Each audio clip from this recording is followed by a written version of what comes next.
historical example can help us see the limitations of data and how they play into our sense of progress in science.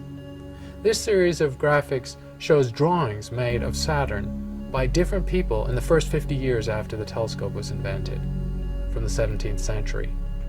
Each of these little drawings was made by a different scientist or observer using a different telescope. Telescopes were quite poor quality in these days, the time of Galileo. Optical quality was poor and the lenses were small and had imperfections. We can see Saturn looks quite different in each of these graphics. In some, it doesn't appear to have rings at all, or moons. In others, it appears to have handles. In some, it appears to have rings of different orientations. They're so different. How can we look at these images, these observations, and say which is correct and which is wrong? The point is, at the state of the art, at the cutting edge of technology and observation, we cannot be sure. It's only through improvements in the observations that we become sure what Saturn actually looks like. Of course, flash forward now to the early 21st century, we have spacecraft in orbit of Saturn, the Cassini. And Cassini takes exquisite pictures of Saturn and its rings down to the finest detail.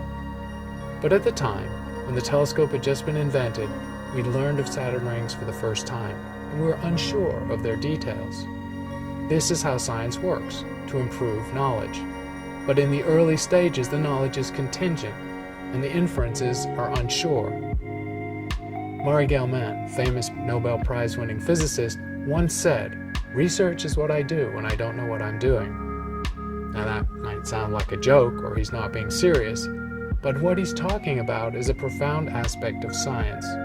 That science exists at the boundary between what we know and what we don't know, where uncertainty is necessarily high. That's the excitement of science, too. You don't know what you're going to find. If you were spending all your time, or we as scientists spent all our time measuring things we already knew to better and better precision, we'd never learn anything new. We'd never make profound progress. So, scientists often operate at the limitations of their data and their observations, where uncertainty is particularly high.